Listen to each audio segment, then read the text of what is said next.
কিছুতেই ধরে রাখা যায় না। উনি নিজেই আবার বাইরে গিয়েছে হারিকেন নিয়ে, ওই সময় তো গ্রামের লোক টর্চ লাইট ওরকম ছিল না, হারিকেন নিয়ে গিয়েছে, কিন্তু বাইরে কাউকে দেখে না। তখন থার্ড ডে, তখন ওই দিন রাতের বেলা হঠাৎ করে ওই ঘুম থেকে উঠে দেখে ওনার বাচ্চা পাশে নেই, দরজা খোলা। ওনার তাড়াতাড়ি করে হারিকেন নিয়ে বের হয়ে বাড়ির থেকে একটু বাইরে গিয়ে দেখে ওনার বাচ্চা পড়ে আছে মাটির উপরে, এবং ঠিক অন্যান্য বাচ্চা যেভাবে মারা গিয়েছিল ঠিক একই রকম ভাবে সেও মারা গিয়েছে। তখন উনি পরের দিন গ্রামে বলেন যে আমার বাচ্চা মারা গেছে, তো গত 2 দিন এই ধরনের ঘটনা ঘটেছে, যে কে যেন ডাকে রাতের বেলা, মানে তার ফ্রেন্ড বা তার বন্ধু ডাকে, স্কুলের প্রাইমারি স্কুলের বন্ধু ডাকে। তখন কে হইতে পারে, তার সব প্রাইমারি স্কুলের বন্ধুদেরকে বলে না আমরা তো কেউ এরকম ডাই দেয় না, রাতের বেলা যাওয়া তো প্রশ্নই আসে না, দিনের বেলায় তো যাই না বা খুব কম যাই, রাতের বেলা তো কোনো প্রশ্নই আসে না। এরপর রাসেল ভাই গ্রামের লোকজন যখন একটু সতর্ক হয়ে গেল, তখন অনেকেই রাত্রেবেলায় নিশি ডাক শুনতো এবং বাচ্চাদেরকে বাইরে যেতে দিত না, বলতো বাচ্চারা বাইরে গেলেই মারা যাবে। কিন্তু কেন, মানে এই ঘটনাটা কেন ঘটছে এটা কেউ জানতো না, এইটা কেউ রহস্য উদ্ঘাটন করতে পারে নাই। একদিন ওই যে যিনি মানে হসপিটালে একজনকে দেখতে গিয়েছিলেন, দেখতে গিয়ে তান্ত্রিককে দেখেছিলেন, তো ওনার যে আত্মীয় অসুস্থ ছিলেন সেই আত্মীয়র বাড়িতে গিয়েছে। আত্মীয়র বাড়িতে যাওয়ার পরে সুস্থ হয়ে গেছে, বিভিন্ন কথাটা হচ্ছে, কথার একটা পর্যায়ে ওনার আত্মীয় বলেন যে আমার পাশের বেডে না, মানে পাশের রুমের বেডে একজন খুব মানে অসুস্থ রোগী ছিল, তো ডাক্তার বলেছে তার বাঁচার আশা শেষ। এমনি বয়স্ক মানুষ, হঠাৎ রাতারাতি সে সুস্থ। তো অদ্ভুত ব্যাপার, ডাক্তাররাও অবাক যে এরকম হঠাৎ রাতারাতি সুস্থ হয়ে গেল, সে সুস্থ হয়ে বাড়ি চলে গেছে। তাই নাকি? তখন উনি চিন্তা করতেছে কি ব্যাপার, পাশের বেডে আমি তো এরকম তান্ত্রিককে আশা দেখেছিলাম, তান্ত্রিক কি কোনো হয়তোবা তাবিজ তাবিজ হয়তোবা করতে পারে, এই জন্য সে সুস্থ হয়ে গেছে, উনি এই বিষয়টা মনে করেছেন। কিন্তু ওনার মনে সন্দেহ যায় নাই, কারণ ওনার বাচ্চা মারা গেছে, ওনার মনে সন্দেহ যায় নাই। তো উনি হসপিটালে গিয়ে, একটু শিক্ষিত লোক ছিল উনি, ওনার ক্লাস 8 পর্যন্ত পড়েছিল আর কি, হসপিটালে গিয়ে উনি বলছিলেন যে অমুক অমুক সময় এই বেডে কে ভর্তি ছিল তার একটু ঠিকানা দিতে পারবেন? তো হসপিটালের যারা আয়া বা অন্য যারা ছিলেন ওয়ার্ড বয়, তাদের কাছ থেকে ওই লেজার বই দেখে ওই ঠিকানা সংগ্রহ করেছে। ঠিকানা সংগ্রহ করার পরে তার সাথে যায় দেখা করেছে, বলে যে আপনি সুস্থ হয়ে গেলেন কিভাবে? দেখুন কিছুতে বলতে চান না, কিছু একটা বিষয় লুকাতে চান উনি।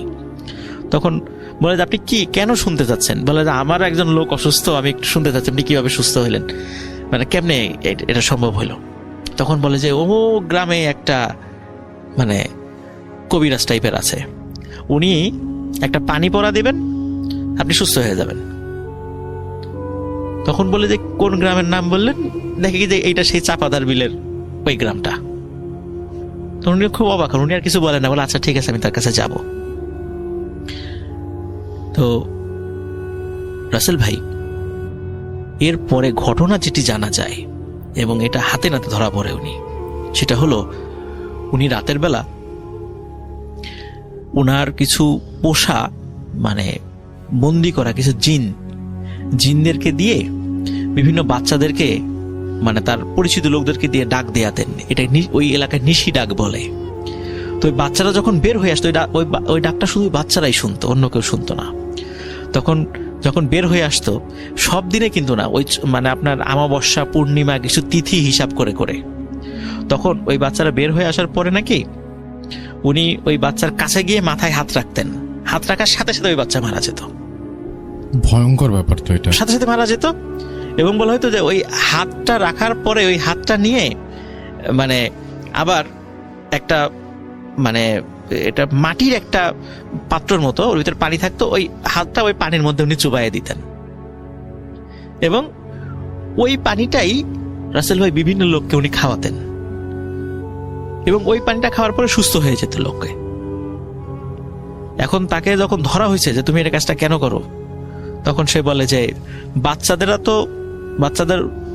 তো অনেক হায়াত থাকে, আমি ওদের আত্মাটা বের করে নিয়ে আসি এবং এইটা ট্রান্সফার করি এইভাবে, এই প্রক্রিয়াতে। তো পরে লোকজন এতটা ক্ষিপ্ত হয়, মানে গ্রামের লোক তো মানে খুব আবেগী, তো ওনারা এতটা ক্ষিপ্ত হন যে ওনাকে ওই বাঁশ দিয়ে পিটিয়ে মেরে ফেলেন ওই তান্ত্রিককে, মানে এতটা, কারণ অনেক লোক মারা গেছে তো এখানে। তো এরপর থেকে রাসেল ভাই ওই ওনার মৃত্যুর পরে ওই নিশি ডাক ওইখানে কেউ আর শোনা কখনো যায় শোনা যায়নি। আর কখনো শোনা যায় নাই। এবং বাচ্চা ওই যে অস্বাভাবিক যে মৃত্যুর কথা বলছেন সেরকমও কোনো না না, উনি ওই তান্ত্রিকের মৃত্যুর পরে এই ধরনের কোনো শোনা যায় নাই।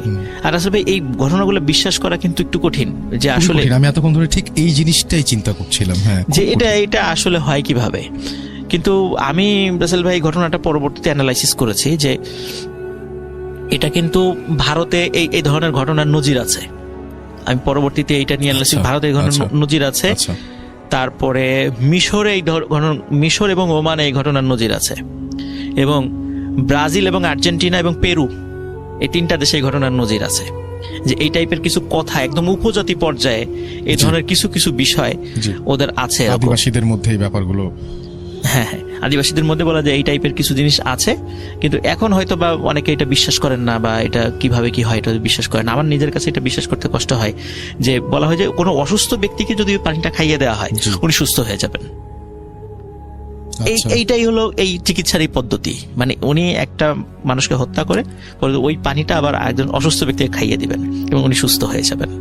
হুম, হুম। তো এই পদ্ধতিটা, এটার নাম আমি জানি না রাসেল ভাই, এটা কি পদ্ধতি, ভয়ঙ্কর কারণ পদ্ধতি এটা, আমি ফলো নামটি করাটা উচিত না একদম। বলতে পারি না এটা মানে আসলে, কারণ কি দেখা যাচ্ছে যে ওই তান্ত্রিককে কেউ বলেন সুস্থ করতে, তান্ত্রিক তার মতো করে একটা পানি পরা নিয়ে আসে, কিন্তু উনি তান্ত্রিক যে কিভাবে পানি নিয়ে আসছে এটা কিন্তু ওই রোগীরা জানে না। এটা তো রোগীরা জানে না। তো যার সেটাই। কারণে এই বিষয়টা গোপনই ছিল, কিন্তু পরবর্তীতে তান্ত্রিক স্বীকার করেন, স্বীকার করে লোকজন ক্ষিপ্ত হয়ে তাকে মানে ওখানে গণপিটুনিতেই মানে উনি মারা যান আর কি। এটা ছিল রাসেল ভাই